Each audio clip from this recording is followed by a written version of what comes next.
सभी बच्चों को नमस्कार। जय हिंद। राधे राधे। कैसे हो आप लोग? कैसी चल रही है पढ़ाई सभी की?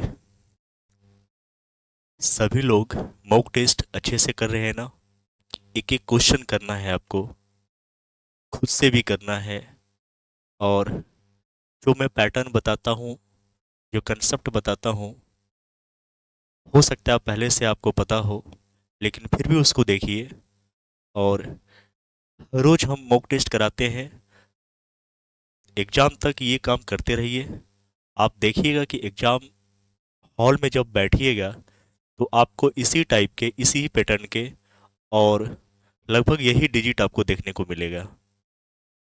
तो सभी प्रीवियस ईयर क्वेश्चन हैं। उम्मीद करते हैं कि दोनों मिलके सॉल्व करेंगे। और कमेंट पर हम ज़्यादा ध्यान देंगे नहीं, एक एक क्वेश्चन हम सॉल्व करेंगे। 1 मिनट भी आपका टाइम पास नहीं करेंगे, ठीक है? तो कमेंट पर बिल्कुल ध्यान नहीं देंगे आप लोग, लेकिन उम्मीद करेंगे कि आप लोग क्वेश्चन का जवाब जरूर दें। चलिए क्लास की शुरुआत करते हैं। आ जाइए।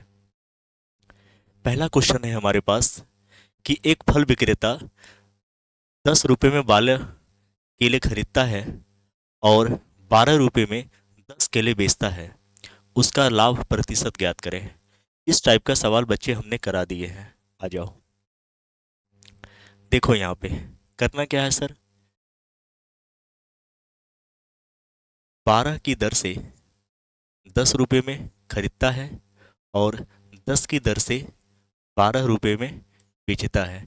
मैंने बताया था आपको कि इस तरह से गुना करते हैं। 10 को 10 से गुना करेंगे सर 100 होगा, और 12 को 12 से गुना करेंगे तो कितना होगा? 144 होगा। सर डिफरेंस कितने का है सर? 44 का डिफरेंस है। इसका मतलब कि 100 रुपये में खरीदा वो, 144 रुपये में बेचा, तो 16 रुपये का क्या हो गया? उसको प्रॉफिट हुआ। और प्रॉफिट हो या लॉस हो, हमेशा वेरिएबल पे निकालते हैं। वेरिएबल आपका कितना है? 100 इंटू में प्रतिशत में चेंज करने के लिए 100 से मल्टीप्लाई करते हैं। यानी सर इसका जवाब हो जाएगा 44%। कितना हो जाएगा? 44%। सभी बच्चे का बिल्कुल सही जवाब है। चलिए अगले सवाल पे आइए। कह रहा है यहाँ पे, मैं एक काम करूँगा आप लोग, इसमें ऐसे ऐसे भी क्वेश्चन हैं जो दिमाग में हलचल पैदा करेंगे। यदि लेवल क्वेश्चन के हैं तो सारे प्रीवियस ईयर में, और सबसे बड़ी बात है कि एक पैटर्न में क्वेश्चन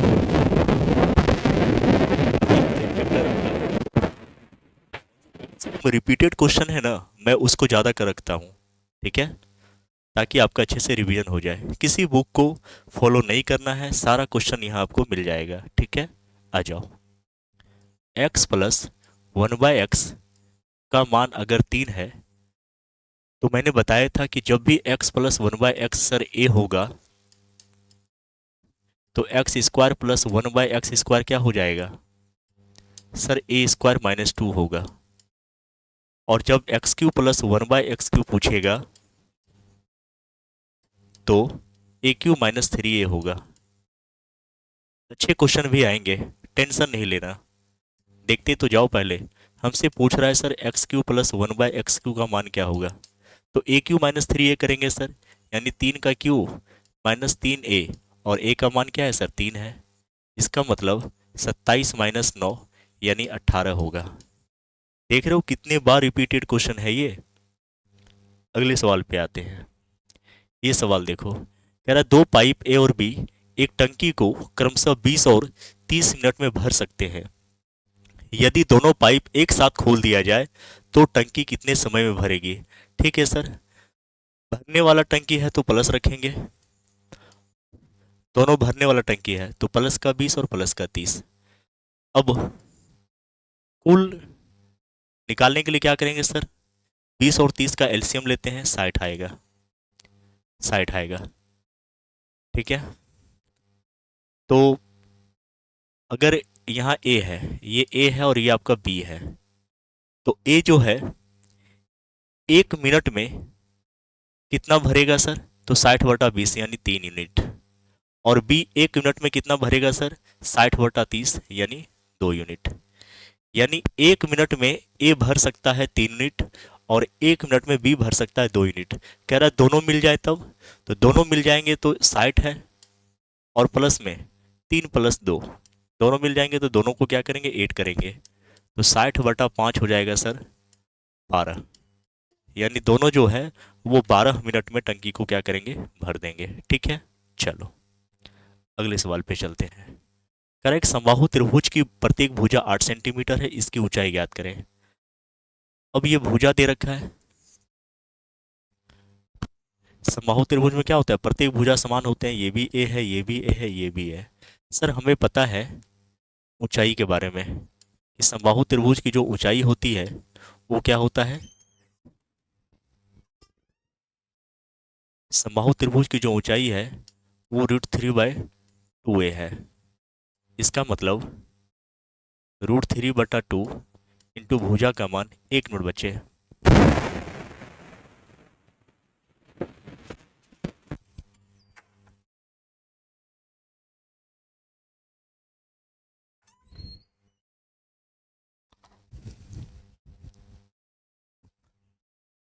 भुजा का मान सर हमें दे रखा है 8, 2 से काटेंगे तो 4√3 हो जाएगा। ठीक है, यानी ऑप्शन नंबर हमारा कौन सा हो जाएगा, ए हो जाएगा। जब भी समबाहु त्रिभुज का क्षेत्रफल पूछेगा तो ध्यान रखिएगा फॉर्मूला होता है √3/4a²। और जब भी ऊंचाई पूछेगा समबाहु त्रिभुज की ऊंचाई तो ध्यान रखिएगा यहाँ पे होता है √3/2a। ये दो फार्मूला ध्यान में रखिएगा क्योंकि एग्जाम में हमेशा रिपीटेड होते हैं। अगले सवाल पे आते हैं। कह रहा है एक वर्ग का क्षेत्रफल 144 वर्ग सेंटीमीटर है, उसके विकर्ण की लंबाई ज्ञात करें। तो आप सभी को पता है कि वर्ग की चारों भुजाएं क्या होती है, बराबर होती है। और अगर विकर्ण की बात करेंगे तो एक तरह का क्या बनता है, वर्ग में सभी कोण कितने के होते हैं, 90 डिग्री के होते हैं। अगर एक कोण 90 डिग्री का हो गया तो ये कैसा हो जाएगा, समकोण त्रिभुज। और ये लंब हो गया, ये आधार हो गया, तो कर्ण होगा तो क्या हो जाएगा, √2a। मैंने निकाल के भी दिखाया था। इसका मतलब सर विकर्ण जो है हमारा वो √2a होता है। कितना होता है, √2a। चलिए सर यहाँ तक तो मुझे क्लियर है। हमें क्षेत्रफल दे रखा है, क्षेत्रफल क्या होता है, भुजा स्क्वायर। क्षेत्रफल, वर्ग का क्षेत्रफल होता है भुजा स्क्वायर सर। और ये दे रखा है 144। तो यहाँ से अगर भुजा निकालेंगे सर तो ये स्क्वायर रूट बन जाएगा इधर आके। तो 144 का वर्गमूल कितना हो जाएगा सर, 12 सेंटीमीटर हो जाएगा। और जब भुजा निकल गया तो ये ए क्या है, भुजा ही है। तो √2 गुने क्या कर देंगे, भुजा का मान अभी 12 आया तो ये हो जाएगा 12√2। ठीक है, कमेंट पर बिल्कुल ध्यान नहीं देंगे लेकिन उम्मीद करेंगे कि सभी बच्चे जवाब देंगे। ठीक है, सभी बच्चों का जवाब आना चाहिए। सर यहाँ पे समकोण त्रिभुज है तो थीटा के सामने वाला क्या होता है सर, थीटा के सामने वाला लंब कहलाता है यानी परपेंडिकुलर। और 90 के सामने वाला सर कर्ण होता है यानी हाइपोटेनस। और थीटा से जुड़ी क्या कहलाती है सर, आधार कहलाती है, यानी ये आपका बेस है।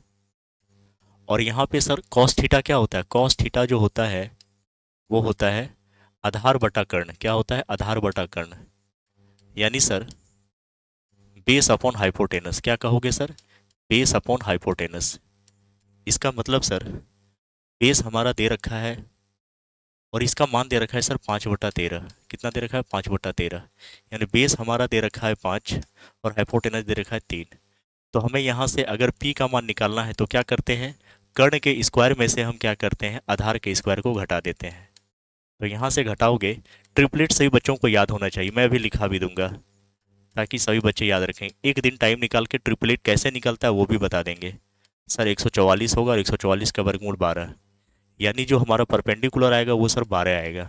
हमसे पूछ रहा है कौशिक ए का मान, कौशिक ए का मान। अच्छा यहाँ थीटा होगा, कोई बात नहीं, थीटा रखो ए रखो कोई फर्क नहीं पड़ता, कॉस ए है सर।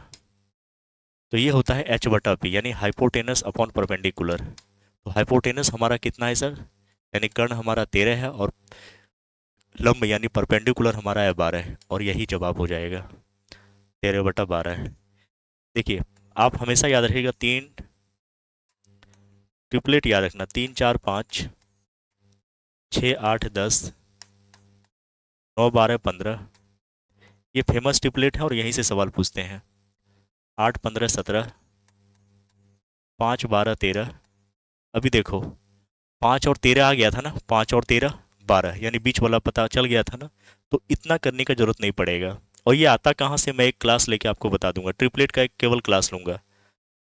और उसके बाद 20 21 29 9 40 41, बस इतना ही आपको ध्यान रखना, ये ट्रिपलेट है। यानी किसी दो के मान के बारे में अगर पता होगा तो तीसरा आपको ऑटोमेटिक यहाँ से निकल जाएगा। जैसे इस सवाल में क्या था कि सर 5 और 13 मुझे पता था, 5 और 13 तो 12 हमें निकालने की जरूरत नहीं पड़ती, यहीं से पता चल जाता है। ठीक है, आ जाओ। 15,000 की राशि पर 10% वार्षिक चक्रवृद्धि ब्याज की दर से 1.5 वर्ष का ब्याज क्या होगा यदि ब्याज अर्धवार्षिक संयोजित होता है, यानी छमाही संयोजित होता है, हाफ ईयरली। तो सबसे पहले सर 10% है, इसका 6 माह का निकालेंगे। तो 6 माह और 1 साल में होता है 12 महीना। तो 6 दूनी 12 और ये 2 पंचे 10, यानी कितना आ गया सर, 5% आ गया। और मुझे बताओ 1.5 वर्ष में 6 माह कितने बार आएगा। कहोगे सर 1.5 वर्ष का मतलब 1 साल में 12 महीना होता है और आधे वर्ष में 6 महीना होता है, यानी 18 महीना हो गया। 1.5 वर्ष में 18 महीना हो गया। और 18 महीना में 6 महीना 6 महीना 6 महीना 3 बार आएगा, यानी 6 महीने का जो परसेंटेज आया वो 5% आया। इसका मतलब 3 बार लगेगा, 5%, 5% और 5% और 5%। ठीक है, 5%। तो ये 1/20, 1/20 और 1/20, यानी सर ये 20 से 21 होगा, ये 20 से 21 होगा और ये 20 से 21 होगा। यानी ये आपका हो जाएगा 8,000 और ये हो जाएगा 92 61। तो आपको पता है कि ये हो प्रिंसिपल, ये आपका अमाउंट है, और इन दोनों का डिफरेंस जो 1261 आएगा, ये आपका क्या हो जाएगा, CI हो जाएगा। क्या हो जाएगा, CI। ठीक है, कहोगे हाँ सर। हमसे सवाल में दे रखा है 15,000 रुपया प्रिंसिपल दे रखा है, यानी 8,000 का मान सर हमें दे रखा है 15,000। तो 1 यूनिट का मान कितना हो जाएगा, 15,000 और बटा में 8,000। हमसे पूछ रहा है चक्रवृद्धि ब्याज, वो 1261 का मान निकालना है। तो 1261 हो जाएगा हमारा 15,000 बटा में 8,000 इंटू में 1261, 1261। यहाँ से 3 जीरो से 3 जीरो कट जाएगा। अब आगे सॉल्व करना मेरे लिए डिफ़िकल्ट है, तो अप्रोक्सीमेशन लगाते हैं, यानी इसको लगा दो, 61 को साइड कर दो, कोई फ़र्क नहीं पड़ेगा, थोड़ा सा एक इक्का दुक्का का फ़र्क पड़ेगा। तो ये 4 दूनी 8 और ये कटेगा सर 4 तिया 12, 4 एकम 4, 4 पंचे 20।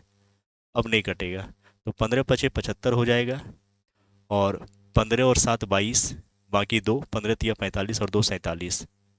तो इसको डिवाइड करोगे, 47 25 को डिवाइड करोगे तो 2 दूनी 4, 2 तिया 6, 2 एकम 2, 2 दूनी 4, 2 पंचे 10, यानी 23 12।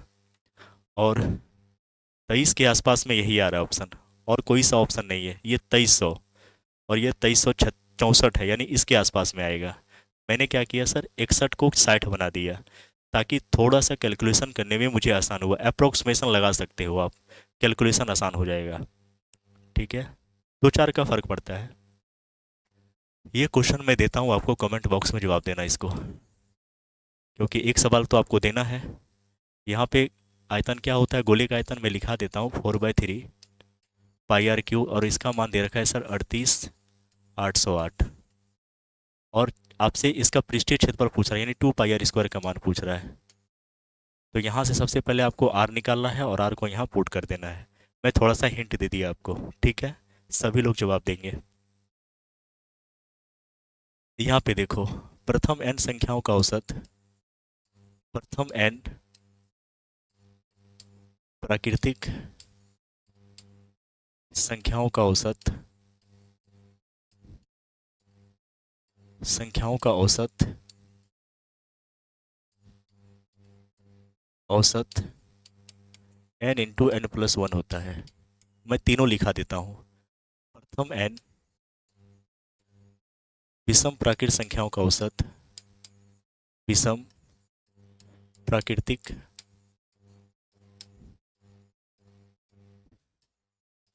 संख्याओं का औसत, संख्याओं का औसत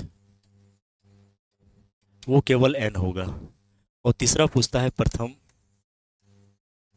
n सम प्राकृतिक संख्याओं का औसत, प्राकृतिक संख्याओं का औसत,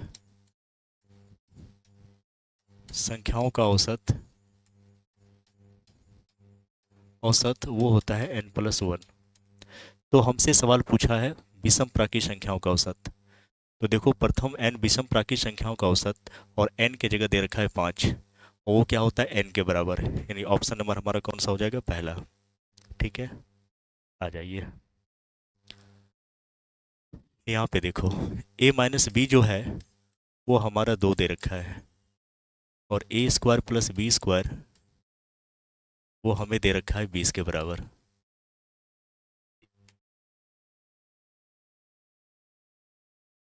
इसका दो टर्म से आप बना सकते हैं, दो तरीके से बना सकते हो। जैसे मान लो सर यहाँ a का मान 4 रखते हैं तो 4 का स्क्वायर हो जाएगा, और b का मान क्या रखते हैं सर, 2 रखेंगे, 2 का स्क्वायर हो जाएगा। तो ये 16 + 4 यानी सर 20 रखा। इसका मतलब मैंने a का मान रखा 4 और b का मान रखा 2। यहाँ सेटिस्फाई करो, a का मान 4 और b का मान 2, तो क्या घटाने के बाद 2 आ रहा है। इसका मतलब मैंने जो a का मान 4 माना और b का मान 2 माना, बिल्कुल सही माना। अब दोनों संख्याओं का गुणनफल पूछ रहा है, यानी a का 4 और b का 2, 4 दूनी 8। उम्मीद करते हैं कि फॉर्मूले से आप लोग इसे कर लेना। ठीक है, अगले सवाल पे चलते हैं। एक नाव की शांत जल में गति 15 किलोमीटर पर घंटा है और धारा की गति 3 किलोमीटर पर घंटा है। धारा के अनुकूल 72 किलोमीटर जाने में कितना समय लगेगा। ठीक है, यानी नाव की शांत जल में जो गति है, यानी बोट की, वो दे रखा है 15 किलोमीटर पर घंटा, 15 किलोमीटर पर घंटा, और धारा के अनुकूल। तो धारा के अनुकूल का मतलब ये होता है कि नदी में जब आप तैरते हो, कुछ तो आपकी चाल होती है और कुछ नाव की चाल होती है, तो दोनों एड होता है। और प्रतिकूल में क्या होता है, जैसे नाव है, पानी आगे की ओर जा रही है और आप अपोजिट तैर रहे हो, तो बल ज़्यादा लगाना पड़ता है, तो वहाँ पे क्या होता है, प्रतिकूल में घटता है चाल, ठीक है, अनुकूल में जुटता है। यानी बोट का और स्ट्रीम का दोनों की गति दे रखा है कितना सर, बोट का दे रखा है 15 किलोमीटर पर आवर। 1 मिनट, अब मुझे एक बात बताओ यहाँ पे, अगर बोट का दे रखा है 15 किलोमीटर पर आवर और स्ट्रीम का दे रखा है हमें 3 kilometre per hour, 3 kilometre per hour, तो अनुकूल में दोनों जुटेगा, यानी B+W। तो 15 3 कितना हो जाएगा सर, 18 किलोमीटर पर आवर। तो हमसे पूछ रहा है समय, समय क्या होता है सर, दूरी बटा चाल, दूरी बटा चाल होता है ना, कहोगे हाँ सर। सर दूरी दे रखा हमें यहाँ 72 किलोमीटर पर घंटा, और चाल जो आया वो 18 आया। इसका मतलब इसको अगर डिवाइड करोगे तो 4 घंटे आ जाएंगे। कितना घंटा, 4 घंटे। ऑप्शन नंबर पहला होगा। तो अनुकूल में जुड़ेगा और प्रतिकूल में घटेगा। अगले सवाल पे आते हैं। एक शंकु की त्रिज्या और ऊंचाई का अनुपात 3:4 है, और यदि इसका आयतन 96 पाई घन सेंटीमीटर है तो इसकी तिरछी ऊंचाई क्या होगी। इसका मतलब जो यहाँ पे रेडियस यानी त्रिज्या और ऊंचाई, इसका अनुपात दे रखा है 3:4। कितना दे रखा है, 3:4, और इसका आयतन दे रखा है। तो जब भी रेशियो अनुपातिक दे रखा हो, जब भी संख्या अनुपातिक दे रखा हो, तो वास्तविक नहीं होता है। आप ये नहीं कह सकते कि यहाँ रेडियस 3 है और हाइट 4 है, ऐसा नहीं। इसको वास्तविक में इक्वेट करने के लिए किसी समान वेरिएबल से क्या करते हैं सर, गुना करते हैं। अब ये रेडियस का वास्तविक मान हो गया, क्योंकि दोनों को समान वेरिएबल से क्या किए, x से गुना कर दिए। ABCD किसी से भी गुना कर सकते हो, लेकिन समान होना चाहिए। और शंकु का आयतन होता है सर 1/3 पाई r²h, और ये किसके बराबर दे रखा है सर, 96 पाई के बराबर दे रखा है। इसका मतलब पाई से पाई सर कैंसिल हो गया, 1/3, और r का मान यहाँ कितना आया, 3x, 2 बार गुना करना है, 3x गुना 3x, और सर ऊंचाई दे रखा है हमारा 4x, और ये किसके बराबर हो जाएगा, 96 के बराबर हो जाएगा। यानी ये कट जाएगा आपका 4 दूनी 8 और 4 चौक 16, 3 से काटोगे 3 8 24, और ये 3 से 3 कट गया। यहाँ 3 बार x है, यानी x³ का जो मान है वो 8 आएगा। अगर x का मान निकालोगे तो इस पर क्यूब रूट आ जाएगा, और इसका घरमूल कितना हो जाएगा, 2। हमसे पूछा है तिरछी ऊंचाई, स्लांट हाइट पूछा है। तो सबसे पहले इसका मान निकाल लीजिए। x का मान 2 आया तो 3 दूना 6 हो जाएगा, और 4 x है, x का मान 2 है, 4 दूनी 8 होगा। मैंने कुछ देर पहले बताया था अभी ट्रिपलेट, याद करो। देखो कहाँ बताया था, ट्रिपलेट लिखा था 6 8 10। 6 है, 8 है और 10 है। देख रहे हो ट्रिपलेट का क्या फ़ायदा है, ट्रिपलेट का क्या फ़ायदा है, 6 8 10। मुझे सर 6 पता चल गया त्रिज्या है, 8 पता चल गया त्रिज्या, और तीसरा ट्रिपलेट होता है 10। तो ये किसका है, स्लांट हाइट का, यानी तिरछी ऊंचाई का माना गया। ऑप्शन नंबर ए ट्रिपलेट बिल्कुल ध्यान में रखना जरूरी है। अगले सवाल पे आइए। यहाँ देखो प्रतिशत का क्वेश्चन है, तो प्रतिशत का मतलब बटा 100 करेंगे, और प्लस यहाँ 150 का 20% यानी 20/100 करेंगे। प्रतिशत को भिन्न में बदलते हैं तो बटा 100 करते हैं। 0 से 0 कट गया सर, 5 बचे 25, 5 दूनी 10, और ये कट गया 2 नंबर 18, यानी 9 को 5 से गुना करेंगे 45 होगा, प्लस ये 0 से डबल जीरो कट गया, 15 दूना 30, तो 4 3 7 यानी कितना आ जाएगा 75। ऑप्शन नंबर आपका पहला होगा। सिंपल सा सवाल था लेकिन PYQ है, करना पड़ेगा। अगले सवाल पे आइए। यहाँ देखो साइन A प्लस B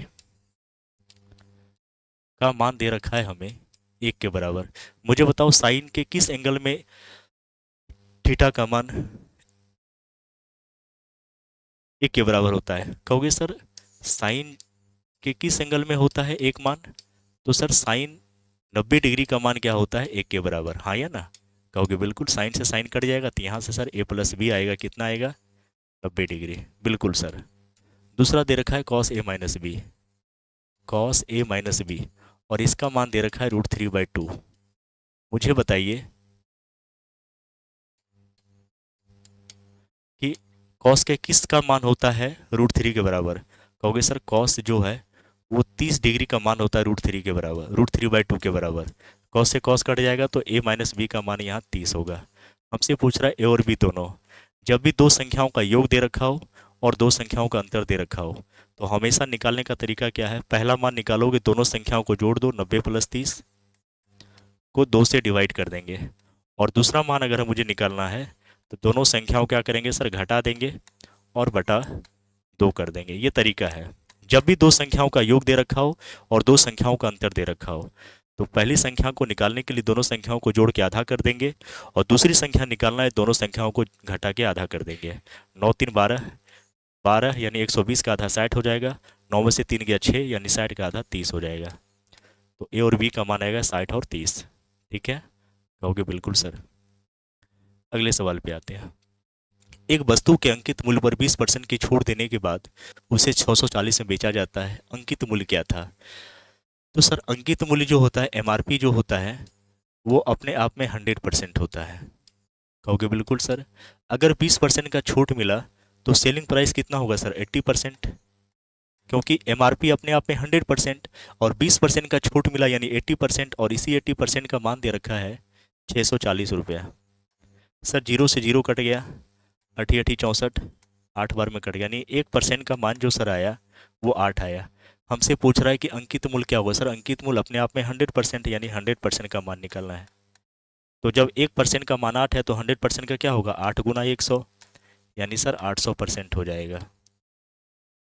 800 रुपये हो जाएगा, सॉरी 800 रुपये हो जाएगा, अंकित मूल्य है ना, 800 रुपये हो जाएगा। यानी ऑप्शन नंबर हमारा कौन सा हो जाएगा, ए। MRP अपने आप में 100% होता है। 20% का छूट मिला, 80% का मान हमने रखा 640 के बराबर दे रखा है क्वेश्चन में। यहाँ से 1% का मान निकाला 8 आया। हमसे पूछ रहा अंकित मूल्य क्या था। अंकित मूल्य अपने आप में 100%, तो अगर 1% का मान 8 तो 100% का मान क्या हुआ, 8 गुना 100। ठीक है, कहोगे बिल्कुल सही जवाब है। सभी बच्चे का बिल्कुल सही जवाब है। इसे करके देखो सर, अगर ये A² - B² के फॉर्म में लिखेंगे तो लिख सकते हैं ना, x² का होल स्क्वायर माइनस y² का होल स्क्वायर। कोई फर्क पड़ेगा, कहोगे नहीं सर, 2 दूनी 4, 2 दूनी 4 वही आ जाएगा। लेकिन ये A² - B² के फॉर्म में, और आप सभी को पता है कि A² - B² क्या होता है sir, A + B × A - B होता है। A + B × A - B होता है। यानी एक बार दोनों संख्याओं को जोड़ो, x² + y², और एक बार सर दोनों संख्याओं को घटा देंगे, x² - y²। ठीक है, ये ए है, ये बी है, तो A square minus B square, हमने यहाँ एक्स स्क्वायर को ए मान लिया, ठीक है, और वाई स्क्वायर को मैंने बी मान लिया, तो A square minus B square के फॉर्म में है, तो एक बार जुड़ेगा एक बार घटेगा। सर ये X square plus Y square को अपनी जगह रहने दीजिए, और ये भी तो A square minus B square के फॉर्म में है, तो इसको क्या A plus B into A minus B में नहीं लिख सकते? कहोगे हाँ सर, एक बार जोड़ लेंगे और एक बार घटा लेंगे। तो ऐसा ऑप्शन कहाँ पे है? ऐसा ऑप्शन ऑप्शन नंबर ए में है, ठीक है। चलो अगले सवाल पे चलते हैं। ये बढ़िया सवाल है और इस सवाल में थोड़ा सा टाइम लेंगे। जब भी कोई गाड़ी किसी पोल को या किसी व्यक्ति को या किसी माइलस्टोन को, आप रोड पे जाते होंगे इस तरह से लिखा होगा पूना 5 किलोमीटर, याद आया? देखते होंगे रोड पे लिखा रहता है। तो जब भी कोई व्यक्ति किसी पोल को, किसी खंभे को, किसी माइलस्टोन को या किसी व्यक्ति को पार करता है तो वो खुद की लंबाई को पार करता है। लेकिन जब कोई गाड़ी किसी दूसरे ट्रेन से या प्लेटफॉर्म से या कोई टनल है पार करता है तो अपनी प्लस दूसरी दोनों की लंबाई को पार करता है। ये टाइम स्पीड एंड डिस्टेंस में आप पढ़िएगा। तो यहाँ पे 1.25 किलोमीटर लंबी एक ट्रेन है, ठीक है सर, 1.25। तो 1.25 का मतलब क्या हुआ सर कि 1 किलोमीटर 1000 मीटर के बराबर होता है, तो 1.25 का मतलब हो गया 1250 मीटर। और प्लस में यहाँ सुरंग की लंबाई पूछ रहा है, सुरंग को मैं एस मान लेता हूँ, तो ये दूरी हो गया, और दूरी बराबर होता है 4 गुना समय। 4 दे रखा है हमें 75, और इसको मीटर पर सेकंड में गुना करने के लिए 5/18 से क्या करते हैं, गुना करते हैं। पिछले मॉक टेस्ट में हमने बताया कैसे इसको चेंज करते हैं किलोमीटर पर आवर को मीटर पर सेकंड में। देख रहे हो धीरे धीरे क्वेश्चन का लेवल आपका बढ़ रहा है। और समय दे रखा है 2 मिनट, तो 1 मिनट में 60 सेकंड होता है, 2 मिनट में कितना हो जाएगा, 120 सेकंड होगा कि नहीं, 120 सेकंड हो जाएगा। इसका मतलब सर यहाँ से हम क्या कर सकते हैं कि 9 हो गया, ये आपका 60 होगा, 2 बार से काट दिए। अब ये 3 तिया 9 और ये 25 तिया 75 हो गया। अब ये कट जाएगा 20 बार में, कितने बार में कट जाएगा, 20 बार में। अब मुझे बताओ यहाँ से बच गया 1250 और प्लस में एस, और यहाँ से 25 को अगर आप 20 से गुना करते हो तो 25 दूनी क्या होगा, 50 यानी 500, और ये हो जाएगा 2500, ठीक है। तो यहाँ से आप सुरंग का मान निकाल सकते हो कि 2500 और माइनस 1250, इसको घटाओगे तो 1250 मीटर आएगा, और 1 किलोमीटर 1000 मीटर के बराबर होता है, यानी इसको लिख सकते हैं 1.25 किलोमीटर। आया ना? कहोगे बिल्कुल सर, यानी ऑप्शन नंबर आपका कौन सा हो जाएगा, ए हो जाएगा, ठीक है। तो याद रखना कि जब भी कोई व्यक्ति किसी पोल को या किसी खंभे को या किसी व्यक्ति को पार करता है तो खुद की लंबाई को पार करता है, लेकिन जब कोई ट्रेन किसी दूसरे ट्रेन को या किसी दूसरे टनल को या किसी दूसरे प्लेटफॉर्म को पार करता है तो अपनी प्लस दूसरी यानी दोनों की लंबाई को पार करता है, ठीक है। चलो अगले सवाल पे आते हैं। एक समषष्टभुज की भुजा 6 सेंटीमीटर है, इसका क्षेत्रफल ज्ञात कीजिए। यानी सर समबाहु त्रिभुज की बात करते हैं अगर हम, तो समबाहु त्रिभुज में सर 3 भुजा होता है, लेकिन इसका फॉर्मूला क्या होता है सर, √3/4 ए स्क्वायर होता है कि नहीं? कहोगे हाँ सर, लेकिन यहाँ पे समषष्टभुज की बात हुई है, इसमें सर 6 भुजा होता है, तो कुछ नहीं करो, समषष्टभुज का क्षेत्रफल हो जाएगा 6 गुना √3/4 ए स्क्वायर। अब सिंपल क्या करेंगे सर, यहाँ पे √3/4 और ए का मान आ गया सर 6 गुना 6, ए का मान दे रखा है ना, यानी भुजा का मान दे रखा है 6 सेंटीमीटर। तो यहाँ से 2 दूनी 4, 2 तिया 6, 2 एकम 2, 2 तिया 6, 6 तिया 18 तिया कितना होगा 54, यानी 54√3 क्या हो जाएगा, वर्ग सेंटीमीटर। आया ना? बस यही करना है। अगर कल को अष्टभुज रहेगा सर तो 8 से गुना कर देंगे, अगर नवभुज रहेगा तो 9 से गुना कर देंगे। आ रही बात समझ में ना? तो ये समबाहु त्रिभुज जैसा ही है। अगले सवाल पे आइए। ये समानुपात का क्वेश्चन है। अनुपात का मतलब सर बटा होता है, तो 10 बटा, याद रखना अनुपात का मतलब क्या होता है, बटा। अनुपात का मतलब होता है बटा। बटा किसको कहते हैं सर, 10/13 इसी को बोलते हैं। और समानुपात का मतलब होता है बराबर। समानुपात यानी प्रोपोर्शन का मतलब होता है बराबर, तो जहां समानुपात का साइन है इसका मतलब बराबर है, और ये x अनुपात का मतलब बटा। अब यहाँ 13 दूना 26 ऐसे काट दोगे, और x को 1 से गुना करेंगे x होगा, और 10 को 2 से गुना करेंगे तो 10 दूनी 20 होगा, यानी x का मान हमारा 20 आ गया, ठीक है। कहोगे बिल्कुल सही जवाब है। और ये आपका आखिरी सवाल है। ये मैंने टाइपिस्ट से पूछा तो ये पावर बताया था कि 64 के पावर दे रखा है सर 1/2 और प्लस 27 के पावर 1/3 और इसका दे रखा है होल क्यूब।